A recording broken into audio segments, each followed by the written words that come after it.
दिया हुआ है एक मैट्रिक्स का, ठीक है ना।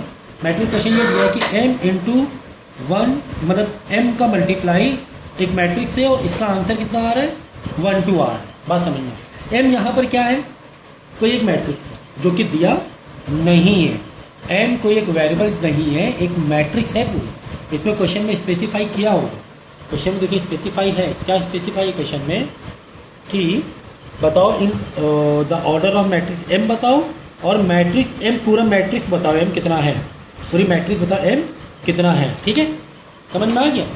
तो यहाँ पर कोई एक मैट्रिक्स छुपी हुई है कुल मिला के बात में, और वो मैट्रिक्स ही हमें पूरी बतानी, ऑर्डर तो बताना ही बताना है लेकिन पूरी मैट्रिक्स भी बतानी है। अच्छा, मैट्रिक्स में जब मैंने मल्टीप्लाई सिखाया था तो मैंने आपसे क्या कहा था, देखो यह ऑर्डर क्या है 2 by 2 का ऑर्डर है, 2 रो 2 कॉलम, ये तो ठीक है 2 by 2 का ऑर्डर है।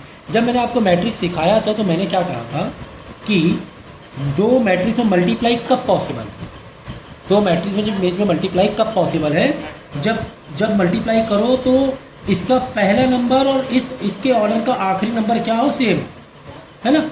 यहाँ पे क्या हो, सेम, मतलब यहाँ पे हमें दो मैट्रिक्स रखनी है, समझो m में कोई दो मैट्रिक्स, मतलब मैट्रिक्स का एक ऑर्डर है a b, तो यहाँ तो हमें दिख रहा है 2 by 2 की, तो यहाँ नहीं दिखाई दे रहा है, तो यहाँ पे हमने क्या मान लिया, मैट्रिक्स ऑर्डर m का a क्रॉस b, ठीक है ना। हमने क्या मान लिया, a क्रॉस b, डोर बंद कर सकते, ठीक है ना। तो अब देखो ये वाला मैट्रिक्स कितना 2 by 2 का है। जब ये आंसर आएगा, ये जो आंसर तुम्हें दिया है, क्या आंसर दिया हुआ है बताओ, आंसर का ऑर्डर क्या है 1 by 2, ठीक है, ये 1 by 2 ये दिया 2 by 2। तो जब मैंने क्या कहा था कि जब दो बीच में मल्टीप्लाई हो, जब 2 by 2 है तो इस पहले वाली मैट्रिक्स का आखिरी वाला ऑर्डर और दूसरे वाले मैट्रिक्स का पहला वाला ऑर्डर सेम होगा। तो ये तो 2 हमें मालूम है, यानी ये भी क्या हो गया 2 हो गया, और आंसर जो आएगा वो 1 by 2 में आ रहा है, तो ये भी नंबर क्या होने चाहिए 1 by 2, ठीक है ना। यानी यहाँ पर क्या है 1 है, यानी m का ऑर्डर क्या आ गया 1 by 2। क्योंकि दूसरी वाली मैट्रिक्स कितने दी गई है 2 by 2 में दी है, ठीक है ना। तो ये नंबर पहला नंबर आखिरी नंबर सेम, यानी मल्टीप्लाई पॉसिबल है, और आंसर किस में आना चाहिए 1 by 2 में, पहला वाला और आखिरी वाला इधर का, और देखो आंसर 1 by 2 में तो है ही, यहीं तक हमें पता चला कि ये 1 है क्योंकि ये 1 by 2 था। देखो 1 by 2, ये जब मल्टीप्लाई हमने सिखाया तभी आपको ऑर्डर का मतलब बताया था कि मल्टीप्लाई कब पॉसिबल है, जब दो मैट्रिक्स में पहली वाली मैट्रिक्स का आखिरी और मतलब कॉलम और दूसरे वाली मैट्रिक्स का रो, ये दोनों क्या होनी चाहिए, सेम होनी चाहिए। देखो पहला नंबर इधर का आखिरी नंबर, इसका पहला नंबर 2 by 2 सेम आ रहा है, हाँ। तो ये चीज़ पता कैसे चली, ये हमें पता कैसे चला भाई, ये तो बताया गया कि मल्टीप्लाई करके आंसर है, यानी मल्टीप्लाई पॉसिबल है, ये तो पहले क्योंकि आंसर ही दे दिया गया, मतलब मल्टीप्लाई पॉसिबल था, यानी ये 2 है तो यहाँ पर भी नंबर क्या आना चाहिए 2 आना चाहिए, ठीक है ना, क्योंकि ये 2 है तो ये भी 2 आना चाहिए। अब यहाँ क्या होना चाहिए, अब ये देख लो आंसर किस में आ रहा है 1 by 2 में आ रहा है, तो 1 by 2, ये अगर 2 है तो ये वाला 1 होगा, यानी m में 1 by 2 वाला मैट्रिक्स है। तो m में हम क्या मान लेंगे 1 by 2 के लिए पी क्यू मान लें, क्या मैट्रिक्स मान लें पी क्यू, 1 by 2 है कि नहीं, पहली एक रो दो, पहले रो गिनते बाद में कॉलम, 1 by 2 हो गया, इनटू ये वाली मैट्रिक्स क्या चाहिए 1 1 0 2, करेक्ट, इज इक्वल टू 1 2। हमें आंसर क्या चाहिए, कुल मिला के पी क्यू चाहिए, कुल मिला के हमें चाहिए क्या पी क्यू चाहिए, समझिए। पी क्यू हमने 1 by 2 में रख लिया भाई, देखो एक रो 2 कॉलम, तो हमने लेट कर लिया, यहाँ पर पी है यहाँ पर क्यू है, करेक्ट, ये हमने लेट कर लिया। अब हम क्या करेंगे, मल्टीप्लाई करेंगे भाई, पी का मल्टीप्लाई 1 से और क्यू का मल्टीप्लाई 0 से, है ना, इधर का ऐसे चलते हैं इधर का ऐसे चलते हैं, P into 1 plus Q into 0, Q into 0, ठीक है।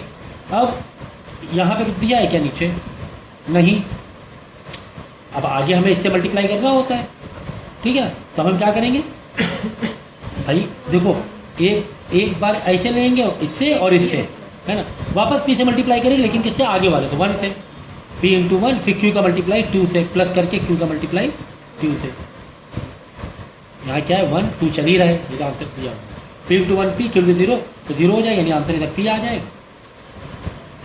और यहाँ पे देखो P into 1 P into 1 P और क्यू इंटू 2 2 क्यू प्लस का 2 क्योंकि आपस में प्लस नहीं हो पाएंगे, करेक्ट ना, P into 1 P 2 into Q 2 Q, hello, ठीक है। यानी क्या चल रहा है 1, अब तो यहाँ से समझ गया होगा क्या, पी इक्वल टू क्या है, इसका पहले में इसके बराबर, पी इक्वल टू 1 आ गया, और P plus 2Q is equal to क्या आ गया, Q आ गया। P तो हमें मालूम 1 है, तो 1 plus 2Q is equal to 1 उधर जाकर माइनस होगा, Q आ जाएगा 1/2, 2 उधर जाकर डिवाइड होगा, P इधर जाके माइनस होगा, 2 माइनस 1 तो 1 आया, 2Q इज इक्वल टू 1, तो 2 उधर जाके डिवाइड हो जाएगी, तो Q की वैल्यू क्या आ जाएगी 1/2। तो मिल गया हमें, तो क्या मिल गया मैट्रिक्स, M जो मैट्रिक्स मिली है वो मिली है 1 1/2, यही मिली ना। अब आई बात समझ में। तो इस टाइप के क्वेश्चन को ऐसे हमें सॉल्व करना है, ठीक है। आपको मैट्रिक्स आ रहा है ना। देखो ऐसा हमें क्यों करना पड़ा पता है, क्योंकि आप बोलो सर m इधर है मल्टीप्लाई में, अगर ऐसी कहानी होती m प्लस में होता, प्लस की कहानी तो बहुत इजी होती है, प्लस की कहानी बहुत इजी होती है, प्लस और माइनस की। भाई इधर प्लस में उधर जा क्या हो जाएगा माइनस, प्लस और माइनस में एलिमेंट टू एलिमेंट टारगेट होता है, ये तो वहाँ जाके माइनस होगा, है ना। तो इक्वल टू करके 2 5 3 6 माइनस हो गया 1 1 0 2, यानी 2 का माइनस 1 से हो जाएगा, 3 का माइनस 1 से हो जाएगा, 5 का माइनस 0 से हो जाएगा, 6 का माइनस 2 से हो जाएगा। वो दिक्कत नहीं है, माइनस प्लस में दिक्कत नहीं है, और m आराम से आंसर आ जाएगा। लेकिन यहाँ पर m और इसके बीच में मल्टीप्लाई, यानी ये वाली मैट्रिक्स अगर तुम वैसे सॉल्व करते m को एक तरफ रख के, तो वहाँ जाके मैट्रिक्स क्या होती, डिवाइड होती। एक तो इतनी मुश्किल में हमने मल्टीप्लाई सीखा है अलग ही तरीके से, multiply element to element multiply नहीं है, एक अलग तरीके से। अब डिवाइड कहाँ से सीखने बैठेंगे, है ना। इतनी मुश्किल में मल्टीप्लाई सीख पाएँ, अब वहाँ जाके उसको डिवाइड करो तो दो मैट्रिक्स में जो डिवाइड करना वो काफ़ी ज़्यादा कॉम्प्लिकेटेड हो जाएगा, इसलिए m में हमने लेट करना पड़ता है कि यार कौन सी मैट्रिक्स है, वो ऑर्डर निकालो, उस ऑर्डर में PQ या जो भी है PQRS जो भी है वो ऑर्डर को तुम्हें सेट करना पड़ेगा, तुम्हें ऑर्डर निकालना पड़ेगा। बाद में तुम्हें पहले मल्टीप्लाई ही करना पड़ेगा, क्योंकि आपने दो मैट्रिक्स में मल्टीप्लाई सीखा है, डिवाइड नहीं सीखा।